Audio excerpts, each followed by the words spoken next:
하나님의 말씀 구약성경 느헤미야 2장 11절로 20절의 말씀을 제가 공독해 드리겠습니다. 내가 예루살렘에 이르러 머무른 지 사흘 만에 내 하나님께서 예루살렘을 위해 무엇을 할 것인지 내 마음에 주신 것을 내가 아무에게도 말하지 아니하고 밤에 일어나 몇몇 사람과 함께 나갈새 내가 탄 짐승 외에는 다른 짐승이 없더라. 그 밤에 골짜기 문으로 나가서 용정으로 분문에 이르는 동안에 보니 예루살렘 성벽이 다 무너졌고 성문은 불탔더라. 앞으로 나아가 샘문과 왕의 못에 이르러서는 탄 짐승이 지나갈 곳이 없는지라. 그 밤에 시내를 따라 올라가서 성벽을 살펴본 후에 돌아서 골짜기 문으로 돌아왔으나 방백들은 내가 어디 갔었으며 무엇을 하였는지 알지 못하였고 나도 그 일을 유다 사람들에게나 제사장들에게나 귀족들에게나 방백들에게나 그 외에 일하는 자들에게 알리지 아니하다가 후에 그들에게 이르기를 우리가 당한 곤경은 너희도 보고 있는 바라.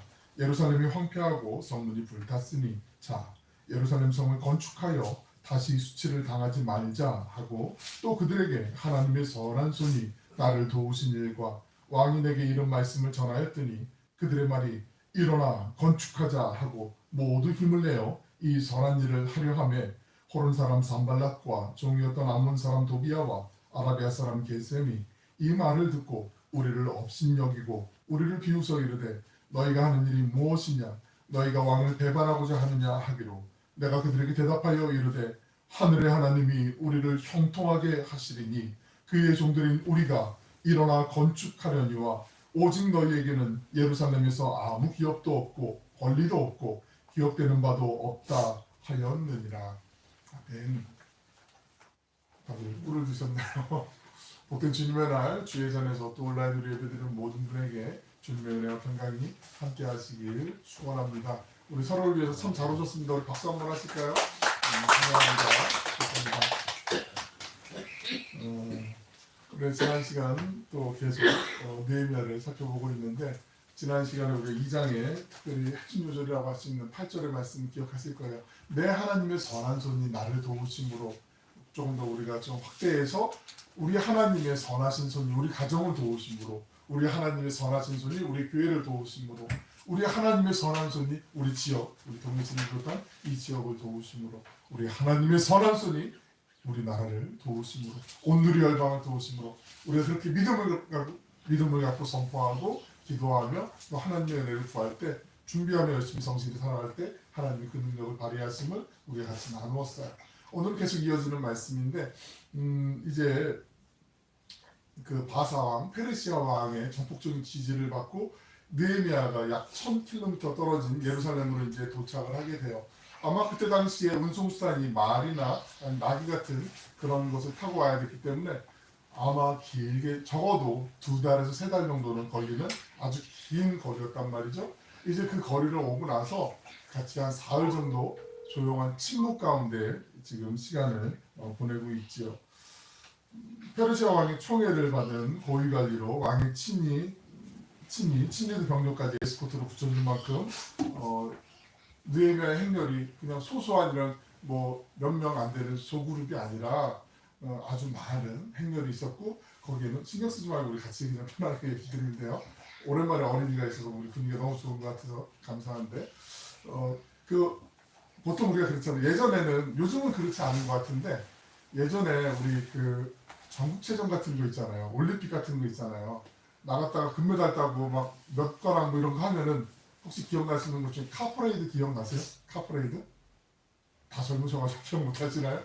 뭐다가 하면은 막 견수 막 옆에 막 연도에 막 시민들 강제로 막 동원되기도 하고 막 와서 막 있단 말이죠. 그래서 막 환영하고 축하하고 축복해주고 그 정도까지 충분히 될 수도 있을 것 같은. 왜냐하면 느헤미야는 식민지 국가의 그 후손이었고 정말 세계 최고 대제국이 당시 최고 제국이었던 바사 제국 파르시아의 그 고위 관료 중에 고위 관료였기 때문에 그가 그냥 혼자 온 게 아니라 주변에는 자기 부하들과 또 주변에 같이 참모들, 이를 도울 사람들 그리고 왕의 호위무사들, 군대들까지 같이 해서 또 많은 아주 좋은 제목들까지 그 성벽을 다시 중수할 수 있도록 아주 좋은 재료들을 많이 갖고 왔으니까 뭐 계속 와도 그 수레나 마차들이 와도 꽤 많은 행렬이었을 거란 말이에요. 사람들이 알죠. 저기 뭐 이렇게 많은 사람이 오지? 저 군사도 있네? 저 페르시아 왕 황제가 아닥사스다 왕이 지금 오나봐. 막 그 정도로 사람들이 놀라고 있는 상황이란 말이죠. 그러니까 아마 어깨에 힘 좀 주고 어깨 좀 피고 목에 힘 좀 주고 그러고 와도 괜찮았을 법한 그런 장면이란 말이죠. 그런데 느헤미야가 사흘 동안 조용하게 잠잠하게 있어요. 아마 느헤미야도 알았겠죠. 주변에 있는 시선들이 자기를 주목하고 있다라는 건 아마 그 이목을 충분히 알고 있었을 거예요. 그런데 이 수일 동안 아마 긴 두세 달 동안의 그 행로가 피곤할 수도 있겠지만 아마 잠시 동안 하나님 제가 이곳에 왔습니다. 하나님 이제 어떻게 하나님의 일을 하나님의 영광을 위해서 해야 될지 제게 알려주시고 하나님이 이미 알려주셨지만 제가 잘 해나갈 수 있도록 정리하는 시간 아마 쉼 속에서 다시 기력을 충전하는 시간 그 시간으로 아마 보냈을 것 같아요. 우리 본문 12절에 있는 말씀 같이 한번 읽어보겠습니다. 시작. 내 하나님께서 예루살렘을 위해 무엇을 할 것인가 내 마음에 주신 것을 내가 아무에게 말하지 아니하고 그 밤에 일어나 몇몇 사람과 함께 나갈새 내가 탄 짐승 외에는 다른 짐승이 없더라. 상반절을 보시면 내 하나님께서 예루살렘을 위해 무엇을 할 것은 내 마음에 주신 것을 이것은 잘 아시는 것처럼 예루살렘 정도로 세우는 게 이게 성벽을 세우는 거니까 엄청나게 길이도 우리가 나중에 지도로 한번 다 이제 그림하고 복원 지도로 해서 보겠지만 그때 당시에 도저히 지금 가늠이 안 되는 그 사두마차 아세요? 말 4마리가 끄는 마차 그런 마차가 왕복으로 다닐 만큼 그러니까 오늘식으로 얘기하면 최소한 2차선에서 4차선 도로 정도 그 정도의 도로가 그 성벽과 성벽 사이에 길을 내가지고 이렇게 다닐 만큼 엄청나게 큰 규모의 성벽을 쌓는 거거든요. 이 정도로 별로 놀라지 않는 만리장성 정도 돼야지 좀 놀랄 수 있는 그런 감정이지만 우리는 그 정도는 하나님이 충분히 하실 거라고 믿기 때문에 여하튼 엄청나게 큰 공사이기 때문에 이게 쉽지 않은 거란 말이죠. 내 하나님께서 무엇을 할 것인지 내 마음에 주신 것 하나님이 이미 다 계획을 주셨기 때문에 그걸 이제 마음속에 이제 생각해보고 이 일을 어떻게 해갈지 그 전략을 하나하나 점검해보는 그 시간을 가졌다라는 거죠. 하나님의 뜻에 부합한 사람, 하나님의 마음을 흠모하는 사람들에게 하나님의 마음 속에 그 생각 속에 그 판단력 속에 하나님이 주세요. 이렇게 하면 돼. 우리 마음속으로 선명하게 음성으로 들려주실 수도 있지만 그런 경우는 흔하지 않은 경우일 것이고 대부분 마음속에 평안함으로 우리가 결정을 내렸을 때 그게 하나님의 뜻인가 보다 기도하다 보면 평안한 순간이 있잖아요. 그때 하나님이 주시는 마음이라고 보셔도 거의 무방해요. 그때 그 생각을 갖고 계획 갖고 한 발 한 발 나가다 보면 그 궤도가 잘못됐을 때 하나님이 또 수정도 해주세요. 그러니까 염려할 필요가 없어요. 이 길인 줄 알았는데 아니면 어떡하죠? 염려할 필요 없어요. 그냥 하나님 믿고 한 걸음만 인도하시는 대로 하나님보다 앞서가려고 하지 말고 따라간다는 마음만 가지면 그 자세면 돼요. 느헤미야가 지금 그걸 알았던 거고 그걸 한번 다시 한번 숨고르기를 하는 거예요. 호흡 조절을 하고 있는 거죠. 우리가 누구의 코치를 받느냐가 참 중요하잖아요. 공부하는 사람들은 좋은 선생님한테 배우면 좋죠. 운동하는 분들은 또 좋은 훌륭한 코치한테 또 배우면 실력이 그만큼 좋아질 거 아니겠어요? 하나님의 사람은 다른 거 없어요. 하나님께 우리가 직접 알아들을 수 있고 하나님의 말씀을 듣고 하나님의 인도하심을 우리가 순종할 수 있으면 제일 좋은 거잖아요. 이미 하나님의 말씀을 통해서 기도를 통해서 찬송 가운데 때로는 우리가 하나님의 뜻을 분별할 수 있도록 그 기회를 정말 무궁무진하게 24시간 열어놓고 계시잖아요. 그걸 우리가 너무 아껴두지 마시고 적극적으로 잘 활용하는 것도 하나님이 기뻐하시는 방법인 줄로 믿습니다. 12절 하반절에 보시면 한밤에 그의 신복 2명을 데리고 이제 몇 명만 데리고 이제 나가서 정찰을 해요. 13절에 있는 말씀 이어서 읽어드리면 그 밤에 골짜기 문으로 나가서 용정으로 분문에 이르는 동안에 보니 예루살렘 정벽이 다 무너졌고 성문은 불탔더라. 그 걸음걸음의 그 행적이 이제 나오게 되는데 그 예루살렘 성 남서편에 골짜기 문을 나가서 동남쪽으로 동선을 잡아요. 용정이 한 우물이거든요. 이게 우물 정자를 써가지고 우물에서 이제 둔문은 오늘날 얘기하면 쓰레기 메리치 가는 문이라고 보시면 돼요. 그 동물의 그 배설물도 치우게 되고 쓰레기도 치우게 되는 그 문을 지나서 또 샘이 나오는 샘문과 왕의 못, 그 샘을 얘기하는 거거든요. 천천히 이동하면서 그 예루살렘 정벽의 주변이 얼마나 파괴됐는지 그 지형지물이 어떤지 여기는 좀 높은 동네구나 여기 골짜기가 있구나 이런 것들은 이제 조용하게 은밀하게 세세히 세밀하게 이제 살펴보는 거죠. 그러면서 여기를 어떻게 건축을 해야 되나 어떻게 성벽을 쌓아야 되나 그걸 이제 머릿속으로 하나하나 이제 점검하면서 아마 기록도 했을 거예요. 아마 머릿속에 담아두기도 했지만 그런 한번 둘러보고 다시 골짜기 문으로 돌아오게 돼요. 14절 하반절에 보시면 탄짐승이 지나갈 곳이 없는지라. 이 탄짐승이 뭐 짐승이 갑자기 배 탔나 이렇게 생각하시면 안 되고 내가 타고 있는 짐승이, 그러니까 더 이상 말이나 낙이나 뭐 이 낙타가 들어갈 수 없는 길, 그래서 내려서 그 길에서 내려서 비프장도로 아시죠? 차로 이용할 수 없을 때 내려서 도보를 이렇게 간 것처럼 그렇게 샅샅이 다 하나둘씩 훑고 다 그 주변을 다 봤다라는 거죠. 그래서 아 여기는 이렇게 해야 되고 저렇게 해야 되고 이 머릿속에 다 그 계획을 잘 구상하고 나아갔다는 거죠. 오늘날처럼 뭐 우리 그 휴대전화에도 프레시가 너무 좋아가지고 밤에도 이렇게 키면은 밝아지잖아요. 그럼 뭐 횃불을 들고 다니는 걸지 모르겠지만 하여튼 되게 열악했을 텐데 일일이 다 이제 한 바퀴 돌면서 다 봤다라는 거죠. 성실하게 준비했다라는 얘기죠. 바꿔 말씀드리면 열심히 준비하는 게 중요하잖아요. 우리 16절에 있는 말씀 같이 한번 읽어보겠습니다. 16절입니다. 시작. 방백들은 내가 어디 갔었으며 무엇을 하였는지 알지 못하였고 나도 그 일을 유다 사람들의 제사장들에게나 기독들에게나 방백들에게나 그 외에 일하는 자들에게 알리지 아니하다가.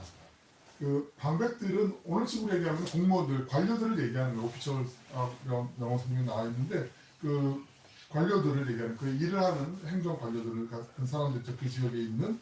그러니까 느헤미야가 보통 사람이 좀 경솔하게 할 수 있는 경우들이 뭐가 내가 생기거나 어떤 일이 뭐 좀 잘 되거나 어떤 지위에 올라가거나 뭔가 맡겨지면 그 중차에 대한 책임감 때문에 뭐 무게감도 있지만 중압감도 있지만 기쁘기도 하고 설레기도 하고 그래서 이걸 막 이 기쁜 소식을 알리고 싶거든요. 얘기하고 싶거든요. 막 나가서 막 자랑하고 싶거든요.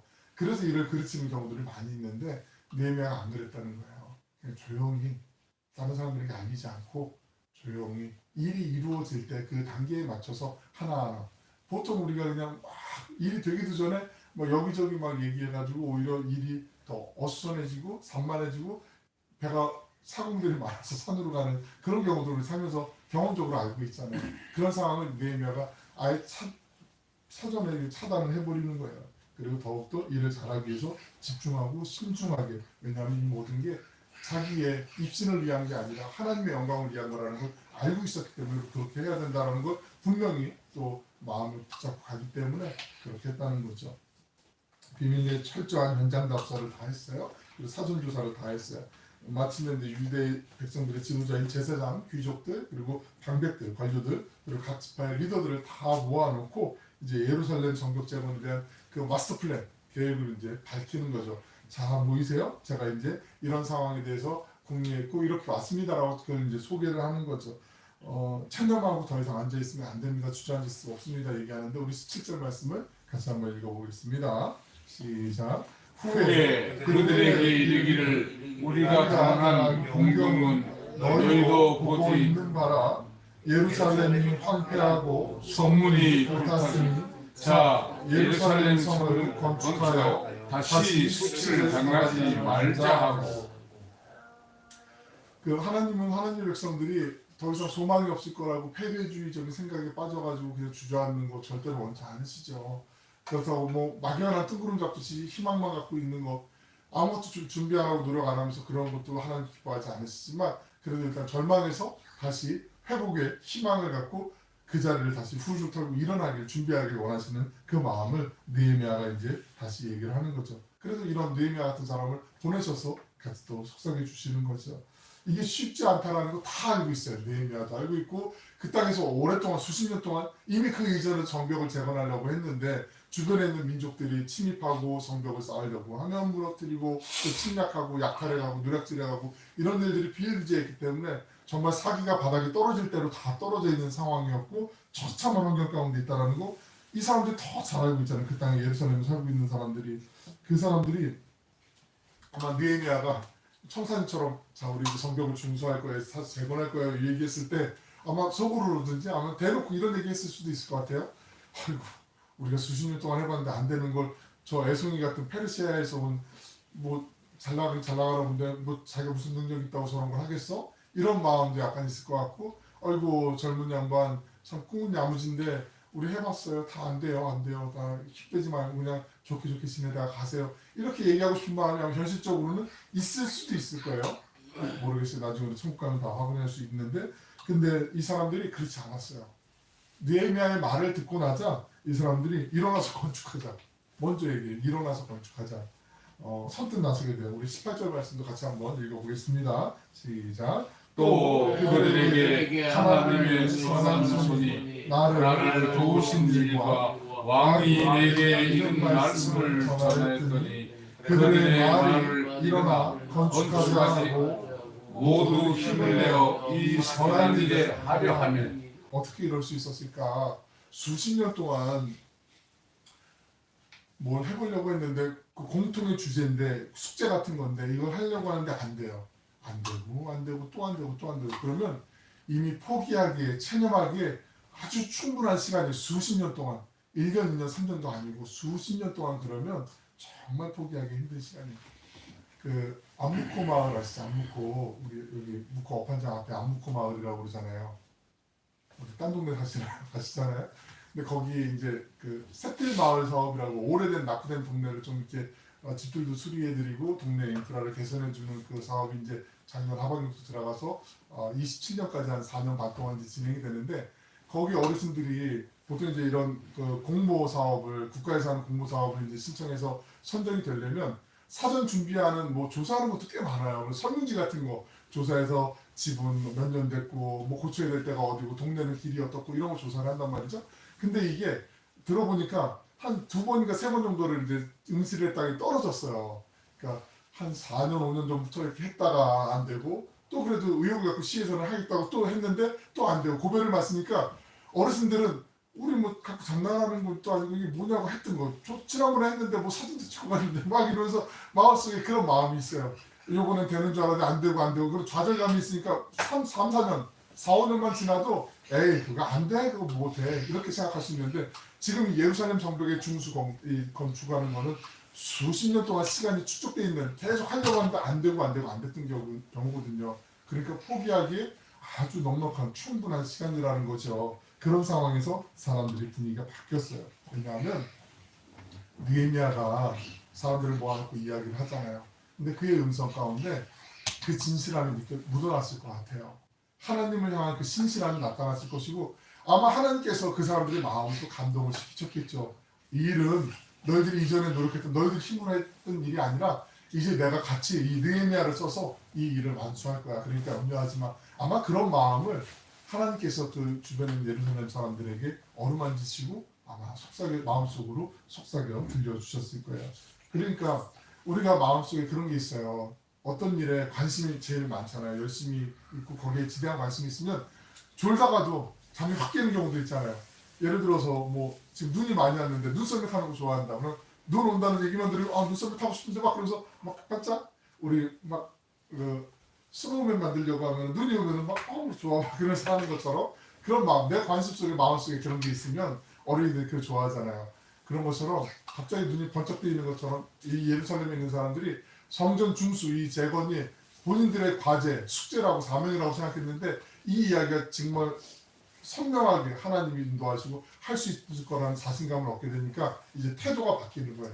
그래서 우리가 하자 막 이런 으쌰으쌰하면서 서로 막 일어나갖고 의기투합하는 그런 상황으로 지금 바뀌게 되는 거죠. 그 열정이라는 단어 잘 아시잖아요. 패션이라는 단어도 있지만 제가 좋아하는 단어 중에 하나가 인투지에즘이라는 단어가 있어요. 인투지에즘 이게 헬라어의 엔테오스에서 나온 말이거든요. 엔테오스 하나님이 그 안에 주님이 그 안에 엔테오스 하나님 안에 왜 엔 크리스토란 말 많이 들어보셨잖아요. 그리스도 안에 주님 안에 바울 사도가 많이 쓰는 수고적인 표현 가운데 엔 크리스토라는 말이 있는데 인투지에즘이라는 단어가 엔테오스에서 나온 말이에요. 하나님이 그 안에 그 상황 가운데 계시다. 그러니까 하나님이 지금 우리가 성벽을 중수하려고 하는데 건축하려고 하는데 이 상황 가운데 하나님이 계시는구나 사람들이 다 알았던 거예요. 그 예루살렘 있는 사람들이. 그러니까 더 이상 거칠 게 없어요. 막힐 게 없는 거죠. 그 에스겔의 환상 잘 아시잖아요. 마른 뼈들이 다시 큰 군대를 이루어서 하나님의 환상 가운데 일어서는 살아나는 모습을 보여주잖아요. 근데 에스겔서의 제일 마지막 장 에스겔서 48장 35절의 말씀이 뭔지 아시죠? 제가 물어보진 않을 텐데 다 아신다고 그러셔야 돼요. 여호와 삼마, 여호와 삼마, 여호와께서 그 안에 함께 계시다. 여호와께서 거기 계시다. 그 뜻이거든요. 하나님께서 그 상황 가운데 함께 계시는 거. 그러면 게임이 끝나는 거죠. 하나님이 함께 하시면. 이건 마치 임마누엘하고도 일맥상통한다고 볼 수 있어요. 하나님이 우리와 함께 하시면 되는 거예요. 내가 하나님 편에 있으면 되는 거예요. 그러면 더 이상 그 상황이 문제가 되지 않고 상황이 되지 않는다라는 거죠. 하나님의 인재를 본 지도자는 하나님의 능력을 믿는 거죠. 우리 모두가 또 하나님의 그 은혜를 맛보면 그런 지도자처럼 리더십을 가질 수 있는 거죠. 그래서 18절 상반절에서 또 그들에게 하나님의 선한 손이 나를 도우신 일과 왕이 내게 18절 상반절을 보시면 왕이 내게 이런 말씀을 전하였더니 한 것은 이미 우리가 지난 시간에 봤지만 하나님이 바사왕 그 아닥사스다 왕의 마음을 바꿔주시고 어떻게 제거를 해줬고 내가 전혀 요구하지도 않았던 왕의 그 호위무사 에스코트까지도 허락해주고 좋은 제목들을 재료들을 줘서 성벽을 건축하게 했는지 그 일들을 이제 사람들에게 알려줬더니 사람들이 확신이 찬 거예요. 아, 되겠구나. 하나님이 하시는구나. 역사하시는구나. 아무것도 없는 것 같은데 하나님이 이렇게 하시는구나. 그 믿음을 다시 확인할 수 있게 하나님이 도와주셔서 사람들이 확신을 갖고 느헤미야를 따르기로 결심을 한 거죠. 이처럼 감동적인 마음을 울리는 이야기는 설득력이 있잖아요. 그 얘기를 들으면서 꺼졌던 희망의 불꽃이 다시 살아나게 되는 거죠. 그리고 18절 하반절을 보시면 그들의 말이 일어나 건축하자 하고 모두 힘을 내어 이 선한 일을 하려 한다라고 그렇게 얘기해야죠. 아무리 훌륭한 이야기를 하도 신금을 울려도 얘기 잘 들었습니다. 감동적이었네요. 그럼 열심히 하세요. 수고하세요. 그리고 자기는 획 가버리면 안 되는데 사람들이 같이 이제 손발 걷고 다 같이 동참을 했다라는 거죠. 그 이야기들을 우리가 이제 나중에 차차 살펴볼 거예요. 서로 아마 감사했을 거예요. 느헤미야도 나를 믿고 따라주려고 하는 이 사람들이 감사했을 거고 또 예루살렘에 있었던 많은 지도자들 관료들도 느헤미야 같은 사람 하나님 보내주신 것에 대해서 감사하며 아마 그렇게 있었을 거예요. 근데 이렇게 좋은 일이 분위기가 있어갖고 잘하면 좋겠는데 꼭 이런 일에 태클을 거는 사람들이 있어요. 딴지를 거는 못된 녀석들이 있단 말이죠. 19절 20절에 나와 있는데 여기에 반대하는 대표적인 인물 3명이 나오거든요. 제가 잠깐 이 사람들부터 먼저 설명을 드릴게요. 첫 번째 인물로 예루살렘으로부터 약 24km 정도 떨어져 있는 그 호론 사람 산발랏이라는 인물이 있어요. 호론 사람 산발랏. 이 사람은 사마리아의 총독이거든요. 사마리아의 총독인데 예루살렘이 재건되고 성벽이 중수되면서 이들의 유다민족이 강해질 것을 두려워하면서 계속해서 이것을 방해했던 그 대표적인 인물 가운데 하나가 바로 호론 사람 산발랏이에요. 그리고 그 사람의 종이었던 암몬 사람 도비아가 있어요. 유대인의 피가 좀 섞였잖아요. 암몬 사람들은. 근데 도비아는 호론 사람 산발랏은 행정의 최고 관료였다면 사마리아의 도비아는 피가 섞여 있고 자기 친척들이 예루살렘에 이 유대 지역에 있었던 사람이니까 스파이 간첩들 조직을 만들어갖고 정보를 빼내왔던 그런 역할을 했던 사람이 바로 그 도비아라는 인물이에요. 그리고 세 번째 아라비아 사람 게셈이 나와요. 아라비아 사람 게셈. 그 북이집트 그 북아프리카로부터 이 이스라엘 남쪽까지 그 광활한 지역을 다스리는 지방 영주 출신인데 이 사람은 두 사람하고 같이 공동의 악을 행하는데 아주 중수적인 역할을 하는 그 이스라엘이 강해지는 거, 유다가 강해지는 거 절대로 원치 않은 그 게셈 사람, 아라비아 사람 게셈이 있었어요. 이들이 공모하여 가진 방법으로 느헤미야의 그 예루살렘 성 중수를 방해하게 되고 나중에는 느헤미야를 암살하려고 하는 그런 공작까지도 아주 뭐 수단과 방법을 가리지 않고 못된 짓을 하려고 하는 그런 대표적인 인물들이죠. 그러면 왜 하나님은 우리가 이렇게 하나님의 일을 잘하려고 하고 좋은 분위기에 됐는데 재료도 다 있고 하는데 으쌰으쌰 하면 되는데 왜 주변에 이런 못된 녀석들을 하나님 그냥 좀 다 치워주시지 왜 그냥 내버려 두실까 그런 생각이 들 수도 있거든요. 안 그러세요? 내가 지금 열심히 뭐 일을 하려고 하는데 눈이 많이 왔잖아요. 지금 눈 많이 왔잖아요. 우리 집 앞에 눈을 깨끗하게 다 잘 치웠는데 옆에서 뭐 우리 집으로 눈 치운다고 하면서 우리 집으로 눈을 다 보내는 거예요. 그러면 화나잖아요. 이거 그거보다 더 심한 일이거든요. 우리가 지금 수십 일 동안 못했던 일을 하려고 하는데 지금 회방 정도가 아니라 나중에는 음해하고 암살하고 막 이런 못된 짓을 하고 있는 친구들이 있단 말이죠. 근데 왜 하나님이 이 사람들을 버리지 않을까? 이유가 있어요. 우리 안에 적당히 긴장감도 가지면서 하나님 앞에 기도하고 언제든지 하나님만을 바라보게 하나님이 주시는 그런 도구로서 이런 사람들을 사용하시는 거죠. 마치 사도 바울 하시잖아요. 사도 바울이 하나님 앞에 간절하게 3번을 기도해요. 뭐 때문에 기도하죠?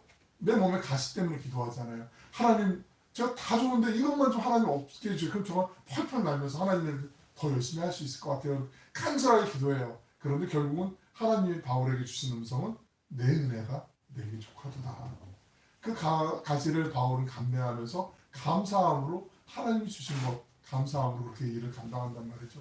지금 느헤미야와 그 주변에 있는 사람들에게도 하나님이 그런 은혜를 주시는 거예요. 이 도구로 쓰일 수 있는 거예요. 우리를 깨어있게 늘 하나님만을 바라볼 수 있게 도구로 주시는 거예요. 그러니까 우리가 늘 언제나 좋은 것, 순탄하게 평탄한 것만 기대하면 안 되고요. 그 속에서 하나님이 때로는 장애물 같은 걸 주실 때 나 깨어있으라고 하나님 바라보라고 더 하나님께 매달리라고 하나님이 주시는 장애물이구나, 가시 같은 것이구나, 그렇게 생각하시면 돼요. 때로는 우리 사람과의 관계가 그럴 수도 있고 상황이 그럴 수도 있어요. 그건 다 달라요.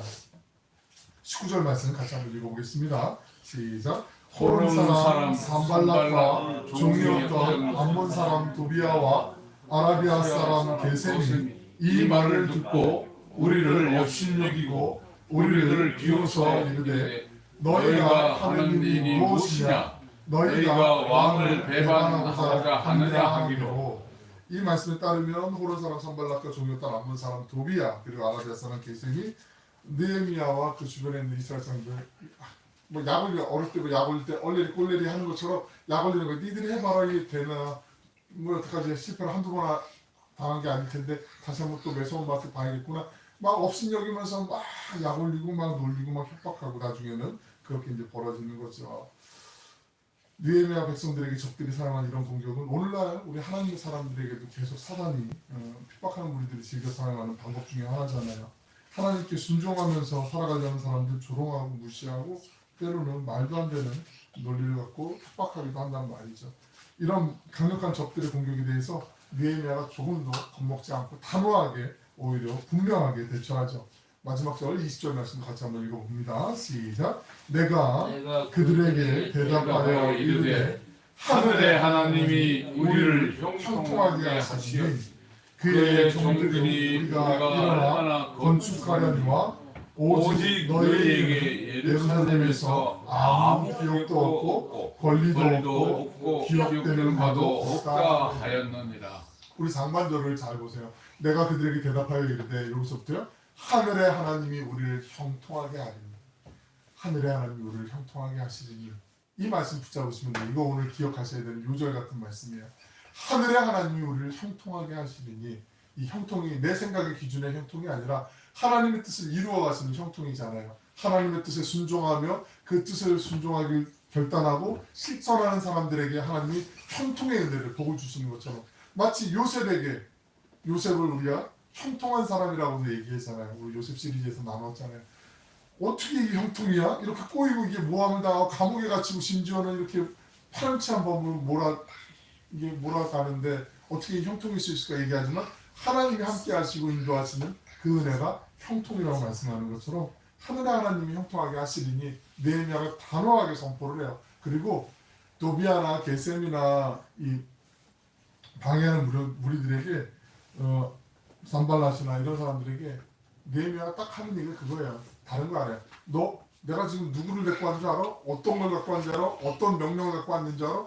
왕이 나를 인정해줬어. 그리고 내 주변에 이런 호위무사들뿐만 아니라 군대까지도 보내주셨어. 너희들 장난하지 마, 까불지 마. 이렇게 얘기할 수도 있었는데 그런 얘기 한마디도 안 해요.